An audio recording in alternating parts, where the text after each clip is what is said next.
The name of the game today, got my pulse oximeter. Today should really be a recovery day, so I'm gonna try to take it easy and just practice some breath work and some breath holding. I have a pulse oximeter here. Right now it's reading my blood oxygen at 95, averages between 94 and 99, 95 and 99.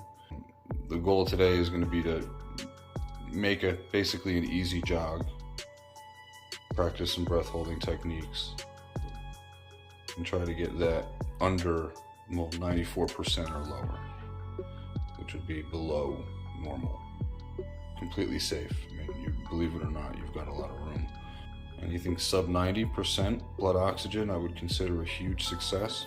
So I'm gonna jog for a little bit, about an hour, see if I can work it down there nice and easy, nice and slow. And then once I get it there, see how long I can keep it there for. So starting off right now, 94. We'll see you on the other side. Basically just took a good slow jog, about 6.5 at 2.5 for an hour. And I practiced shallow breathing technique to try to get my blood oxygen down. That's easy. I did it. I made it pretty hard, and I was able to get it down to about 88%. I tapped it once or twice. I don't know. Maybe I spent a few minutes of the hour, 89%, a couple more at 90. I think at 20 minutes in, I finally broke under 93 and stayed there and found it pretty easy to maintain. I noticed that with this pulse oximeter from Rite Aid, there's like a 12-second delay from the time that I feel like, you know, my shallow breathing would accumulate enough to have an effect. And then once I regain my breath, it would take, maybe like 13, 14 seconds to register on that device.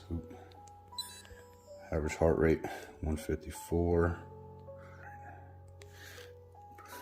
Really good, really interesting. Another thing that I noticed was as low as it would go,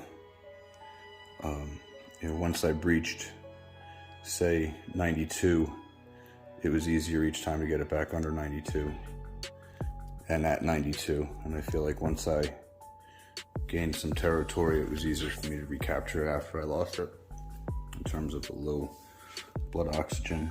Another thing I realized was there's a certain shallow breathing pace where I noticed that the impulse to breathe isn't the typical exhale. The impulse to breathe was actually an inhale, and that's how I knew that I was hypoxic, because my body was fighting me to inhale as opposed to fighting me to exhale. And I feel like I crossed a threshold where my body was probably more concerned about oxygen than it was carbon dioxide, because I was consciously focusing on my exhale, and it was hard for me at times. My reflex to inhale was so strong that I couldn't overcome it, but I kept it shallow. It was quick for me to recapture and subtly breathe out again to keep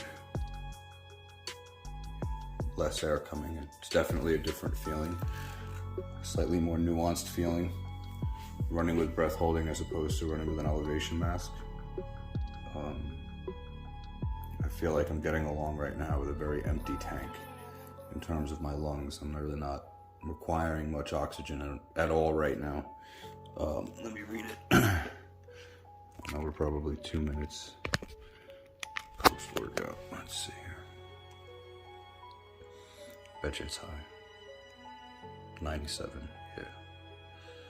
96. It's more than just holding your breath with your breath out to get this thing to drop. 95.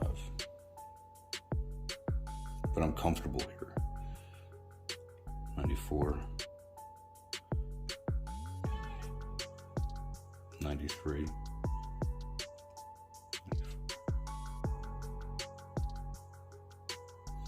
Interesting stuff. I think I'm gonna probably shift to this for like a week or two and then transition over into breath holding in the elevation mask. So, preparing for like in 18,000 feet. Ain't gonna be easy.